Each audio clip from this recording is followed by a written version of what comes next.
everyone. I am Donna Miller, your host for this episode of Small Business Evolution. We are here each month to help you crack the code of being successful at your business.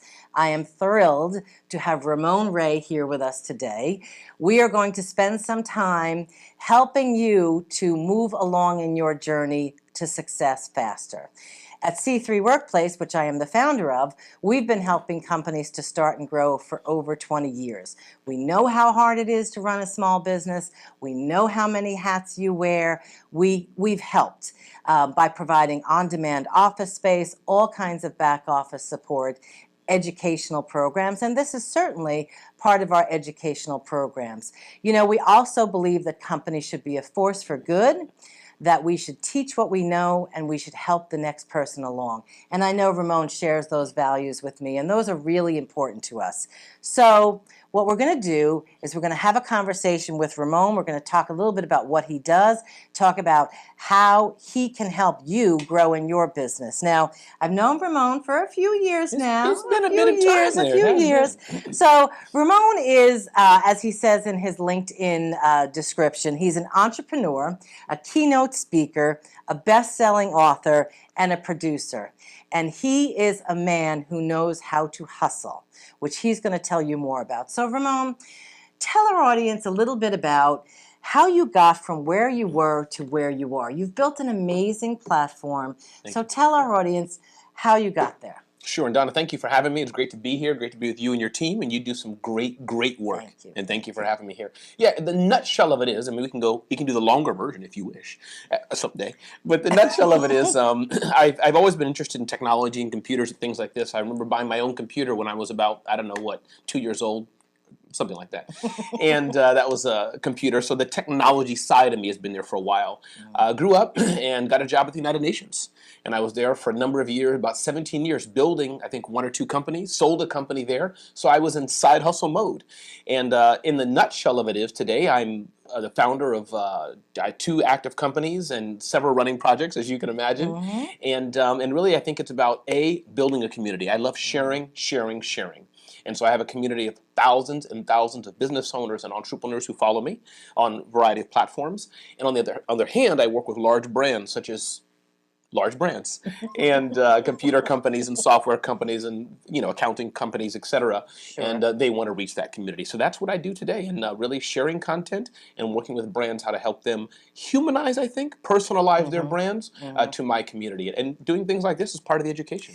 Right, and I think it is when we talk about building community, really what we're doing is building connection. Absolutely. And I think that the internet is wonderful, and digital marketing is wonderful, and content marketing is wonderful. But for most of my clients, it's about how do you take that relationship offline and convert it to dollars. Yes. So that's a segue to talk to us about your Smart Hustle Conference. Sure. Tell us about that, why you do it, and how that came about. Absolutely. And I think just to also feed off what you said, it's interesting because every business owner wants to make money. Yeah. And I think sometimes in the younger generation, as it were, anybody younger watching us, please don't flame Donna.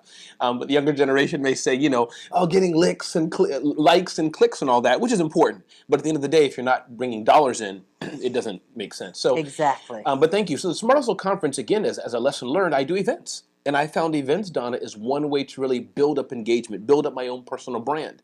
About 13 years ago, me and my partner then, Marion Banker, wanted to put together a conference, wanted to bring together hundreds of entrepreneurs. And like any entrepreneurs you are, Donna, we figured it's difficult to do. No one's going to sponsor it. No one's going to come. It's too expensive, and we shouldn't do it. So, of course, we did it because of all those negativities. And 13 years later, I now have an annual event. This year it'll be in November. Seth Godin has been there, the founder of 1-800-Flowers. This year, the founder of 1-800-Got-Junk is coming. So it's really to bring together our people, hustlers and entrepreneurs. And again, to my business model, my tribe comes, my community comes, and brands decide to sponsor and get in front of that. And I enjoy it. It's like a big, it's my Christmas in November. It's fantastic. And I was lucky enough to attend this past November, and it's a great size conference. And I was probably 8 rows from Seth Godin, who was amazing, and I loved the format because there was no presentation by Seth Godin. It was purely Q&A. So I have to ask, how did you become friends with Seth Godin? Well, one day he needed help with marketing, and he called. No, it didn't happen that way. And to put the context together, I thank you, Donna. I can't say we're like friends, like bosom buddies, but yes, over the years we've gotten to know each other a bit. And as he said publicly, hey, when Ramon calls, I answer. So I'm happy that he said that, and that was kind of him. But I think it's really, Donna, it goes back to what you said first, and maybe this is the relationship show. It really goes back to adding value, giving and taking. So I've been a fan of Seth. We all have our own people we look up to. You may be a Simon Sinek person, somebody else is a Jack Welch of GE. You know, we all have our fanboys, Gary Vee. But Seth, just over the years, written like 17 books, bestsellers. I've just said, you know what? This is my jam. This is my peeps. Talking about, what is it, permission marketing, the purple cow. And so over the years, I think you touch people. You know, every now and then you touch them, they touch you back, and you get connected. So that's really how it happened. And I think it's also about building trust. You and I are here. It didn't happen overnight. You know, you just see somebody, and then over time you trust them, they trust you, and especially someone at his level, meaning not that he's no other different human than we are, but as you build your brand, as you and I do, I reach a lot of people. You have to start to filter out where my time is going. And I think as you do that, the people you trust more, you'll spend more time with, or at least give them more of your ear. Right. And I think it comes back to a concept that I've talked about many times on this show, which is a small book called The Go-Giver. And I think that if you're out there to bring value to the world, to leave the world a better place, then that is what comes back into your life. Absolutely. So when you reach out to someone like Seth Godin, and I'm hearing more and more people that are able to do this and are able to get substantial spokespeople for their events, because we all are trying to connect with the right audience.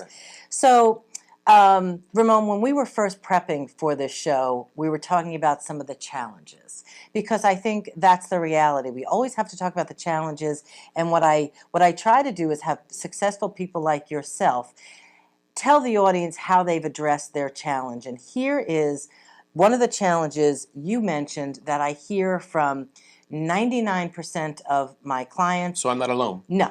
And the other 1% probably just don't admit it. Okay. But it's focus. Yeah. There are so many ways to market your company, so many opportunities you can take advantage, so many requests for shows. So thank you for being here. Absolutely. How do you maintain focus? What is your process? Yeah, it's a good point. And to step back one further, I must say that some people are more singular. My wife, honey, if you're watching this, please don't get angry. My wife is more singular focused. She'll say, Ramon, I got all this to do. June, I'm going to work on this. She has a wreath making business. Now, in my case, I just multitask and do 100 things. So to answer the question, I think it's a few things. One, like I'm aware that I speak too fast, even as we're speaking now, my brain is saying, slow down, Ramon. So I'm aware of it. I know that instinctively, oh, squirrel, let's do 100 things. So I since I'm aware of it, I try to walk in life purposely, slowing down and thinking. Point two, another thing I've done over the years is hired good people to help coach, whether it's a coach, whether it's, say, I'm partnering with you who can say, Ramon, I think in Spanish it's cuidad, means slow down, I think it means. But slow down. So hiring other people or working with people who can partner with you in whatever sense of the word you want to use to help you slow down.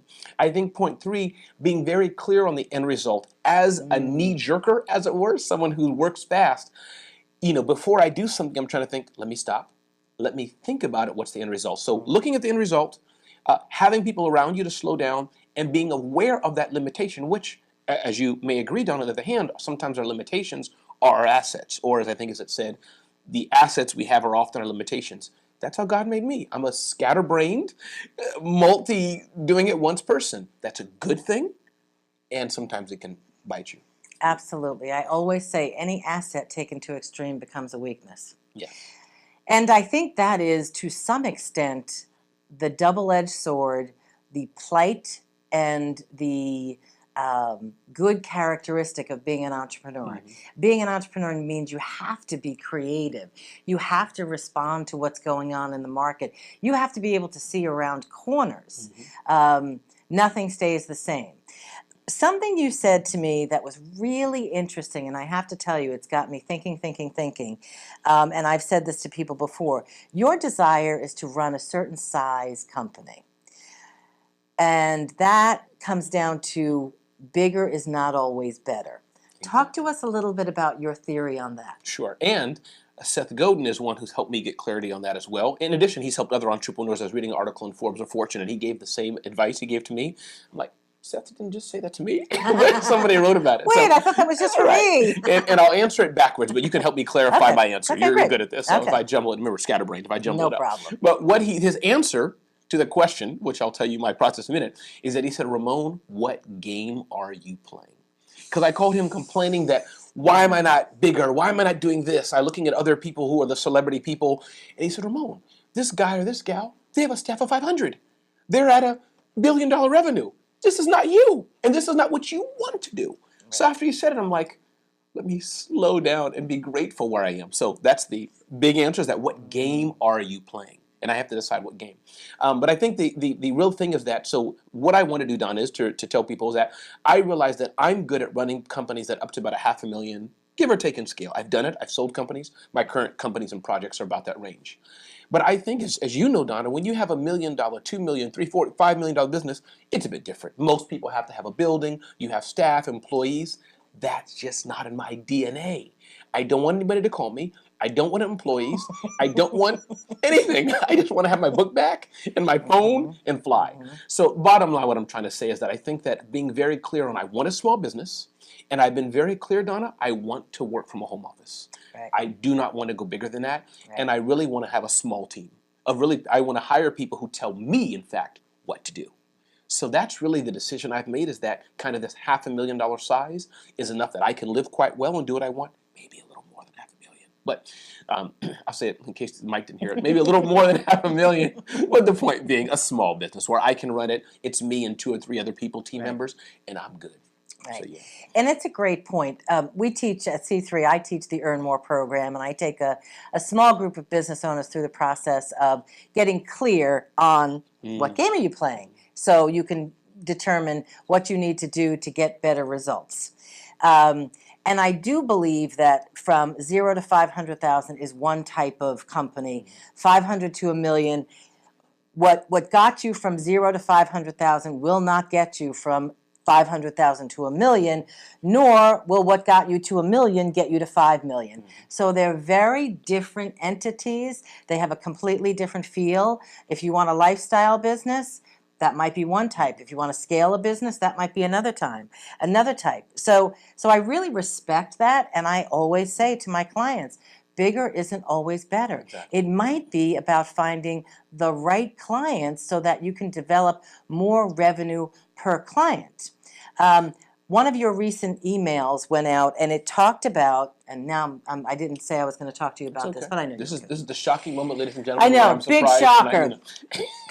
You and I had the same exact message in January, and it was charge more in 2018. You're worth it. Talk to us a little bit about that. Yeah. Which is a good segue off, because you're the host, that's why it's a good segue. But it's an interesting point that going back to being smaller, keep in mind, gross revenue, and I'm getting way out of my comfort zone. I know nothing about finance, so Donna, you just slap my hand. Well, not as much as... Yes, you do. But meaning you can have that sub-$1 million gross revenue, but still have more profit. Exactly. And still meaning, at the end of the day, make more money for yourself. So that's kind of where this is going. But charge more, I really think, Donna, that those of us who want to stay small as far as, employee size and all this, if we're going to have more money, as we talked also offline, to give to others, to help others, to travel more, we have to be more profitable. So this is where I'm finding, you know what? If my speaking fee in 2017 is $10,000 a speech, that means in 2018, can I find more of the right clients that see value in Ramon and will pay him $12,000, $15,000? And this doesn't mean, the summary of what I wrote, not in a crass way just to stick it to everybody, but hey, it's a new year. I've done more valuable things. I'm a different person than I was then as I am today. I'm worth more. I'm going to charge it. This doesn't mean you burn bridges, but that's where you charge more, knowing that each year or each month, whatever it is, as you evolve, you're worth more. LeBron, again, I don't know anything about basketball either, but I assume LeBron today is different than LeBron 10 years or whatever years ago it was. Right. Really good point. And I did a webinar recently on the very same thing. And I often find with some of my small business owners, they'll quote their price with this apologetic tone in their voice. And you've lost. At that point, you've lost. You don't believe in your own value, so why would your consumer? And Donna, I must say, I used to do that, and to Yeah. give people Yeah. encouragement as they're listening.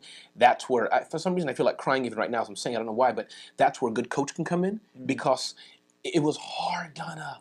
Let's say, for example, let's go back to the 10,000. It was, I couldn't, a big computer vendor calls me, Ramon, can you fly here and speak? Telling them, oh yes, my rate's 10,000. I just couldn't.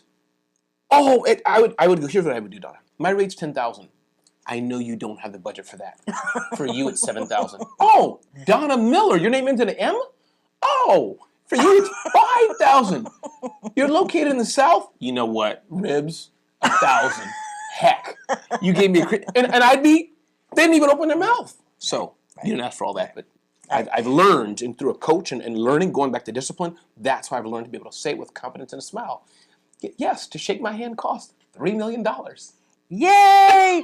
And in our sales process here, we actually start out with the prospect by saying, we are not going to be your least expensive option, and if that's your number one criteria, we're probably not a good fit, so I can make some recommendations. It's a great way to set the tone. I provide value, but I don't want to live in the land of the least expensive option. So let's come back to one thing. Many of my clients, prospects, my community, they would love to be paid speakers. And I think there's so much content out there now that you can get for free. It's a webinar or a course for a whole other day, but tell us a little bit about your process to getting to that point where you are a five-figure speak. Yeah, I think I don't have a science to it per se. There actually is, Donna, a science and an art to it. I think there is, like most things in business. But I think it's two or three things. One is be very good at what you do. And you have your clients in businesses all the time. I find, Donna, there's people who are mediocre or not so great. Let's take them out of the game. They're not even equivalent. Right. But there's people who are average and okay.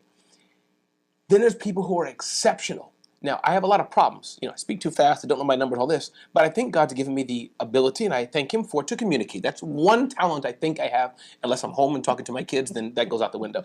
But the ability to communicate to audiences. So my point is to be a paid speaker, one, be very good at what you do. Be able to crush the floor. If you want to be paid, meaning and have people talking about you and recommending you, that's just how to do it. And I say be good in two areas. There's people who might not have the pizzazz and the jokes or whatever it is. That's kind of my side. But there are others that are very deep and very knowledgeable in what they do. I know some of that too, but so I say be good in that.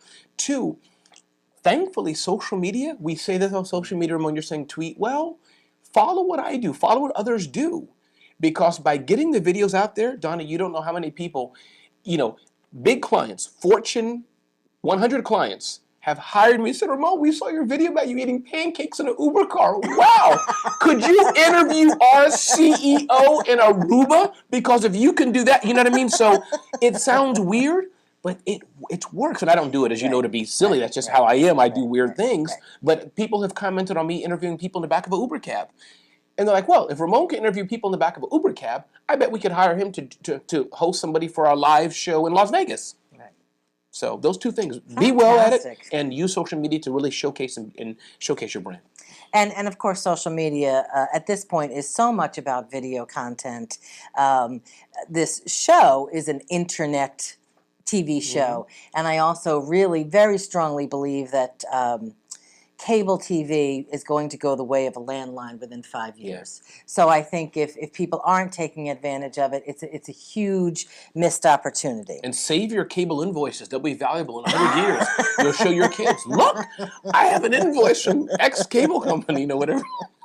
Oh my goodness! So this show goes by so quickly. We're coming to the end of it. We talked a little bit about, and we talked about community. We also talked about networking, which is another topic that comes up all the time when I meet with successful business owners. What does networking mean to you today? That's part one of the question. Okay. And part two is, when someone asks you to make an introduction, why would you or wouldn't you make that introduction?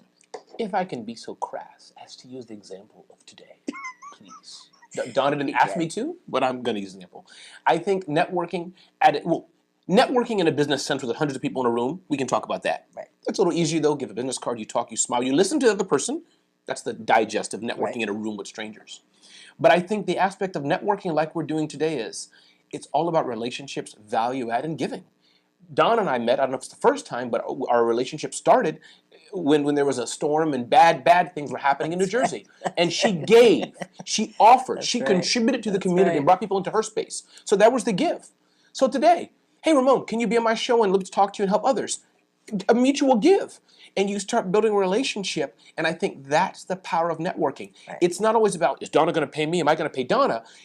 It could be, that's one networking, but it's also, I think the better hand is that can two people mutually see, oh, these are my peeps. I just want to work with her. She wants to work with me, and we add value. That's the power of networking. And I think, Donna, good networking, as you said, there's a lot of opportunity out there. Right. Knowing where to say no to, not in a bad way, but you know what? Not opportunity for me.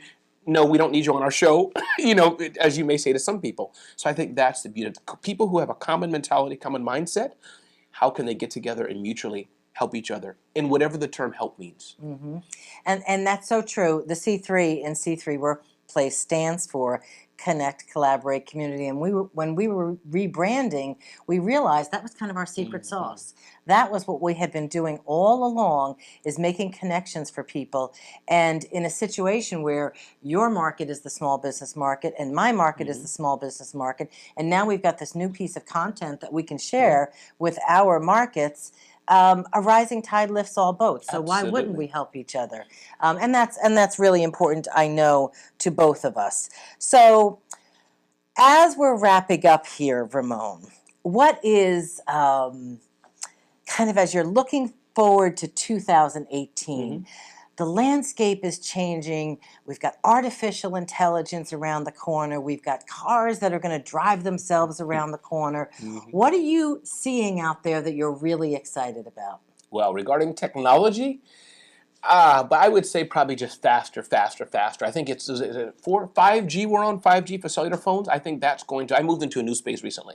It had Ethernet, the plug-in, for those who don't know, the Ethernet jacks in there. Instead of regular wall jacks. We're not using them. Now before, 5 years ago, whatever, that would be kind of cool. Wow, Ethernet's built in.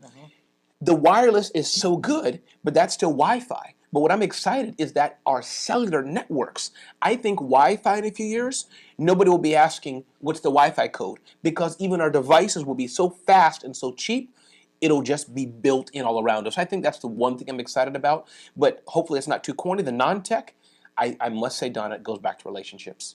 2018, my success is being more ahead of time, talking to my clients, getting in bed with them deeper, so they keep knowing Ramon, because there's a lot of people out there. I don't want my big clients to hire Dawn, and then I don't, and I'm teasing on that, but you get my point. You do. I do. But seriously, getting ahead of the game, sure they know, and then I bring Donna in, for the big clients. So, Thank you. but really, Donna, I think it's about things like this. Friends, people have a common ethos, some big word that I can't find right now, but a common something, working together for the greater of us all. And I think you said it best: rising tides lift all boats. Right. And I think, the technology is great, but it's still, for me, someone said recently, the tool for 2018 is going to be a handshake, because that's what it is. One of the things I did in 2017, and I plan to continue in 2017, is I have foursome lunches where I invite 3 people to lunch, where I believe there's a beneficial connection for those 3 people. It's easy, frankly, it's an efficient use of my time. It positions me as a thought leader, and I'm building new relationships. So I think those small, intimate gatherings are really something that I'm looking forward to doing more of in 2018. That's powerful, Donna. I like that. You should get a domain name like Anyone Donna's can Lunches use or that. something. Anyone can use that. You can all use that. Take it and use it.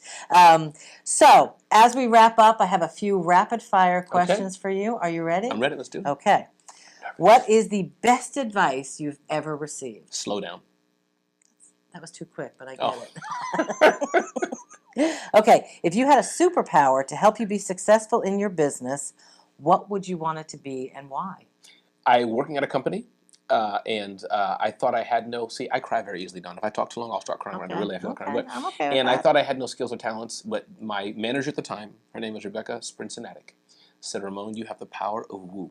Out of the 30 people in the room who took the test, only 2 of us had woo. So the power would be woo. But superpower like Superman, read minds, I guess, probably. Okay.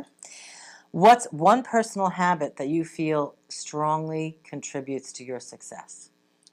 3 personal habits. I exercise every day or every other day or once a month. Give or take. But I do exercise and work out, push-ups and sit-ups and all those kind of things. Drink water, apples and stuff. I'm a man of faith. So for me, for everybody, but devotions and things of this nature, my Bible, etc. So I think those 2 things. That's personally what I do on a daily basis. I'm a person of deep faith and being healthy. And I just have to divert for 1 second. Being a person of faith as well, I know for me, someone who's an entrepreneur and my mind's all over the place all the time, starting my day out in prayer and meditation is how I get quiet, and it's how I hear what it is I'm supposed to do, and it's how I manifest what's going to happen. So I completely agree with that. If you were not an entrepreneur, what profession would you like to attempt? I would be the leading agent and the Presidential Protective Detail of the United States Secret Service. I would be the best agent in close protection detail. Terrorists wouldn't know what hit them. Wow. I feel safer already. Okay, if heaven exists, which I know we both believe, what would you like to hear God say when you arrive at the pearly gates? Ramon, you are a great father, you're a great husband, and all these people, in all humility, all these people you helped and are here in some way because of you. That sounds a bit crass in heaven, but you get what I'm trying to say. I do. It mattered. Yeah, It mattered. Yeah, see, Donna It just mattered. says it. She's like better than I can say it. It mattered. That's what I meant to say. And lastly, share a parting piece of guidance and how we can reach you. Yeah, my piece of guidance I would say is keep working hard. Just keep doing work, but try to do better work. Be open to criticism. And you can reach me on RamonRay.com. No Enye, no D, no Ramoncito. It's just Ramon, RamonRay, RamonRay.com or SmartHustle.com, or just Bing me or Google me, Twitter, all that. Thank you, Donna. Excellent. Ramon, thank you so much for It's been a spending pleasure. this time with us today. Again, I'm Donna Miller, your host of Small Business Evolution. You can find out about my company and all of our services at c3workplace.com. Until next episode, we wish you much success in your business. Take care, everyone.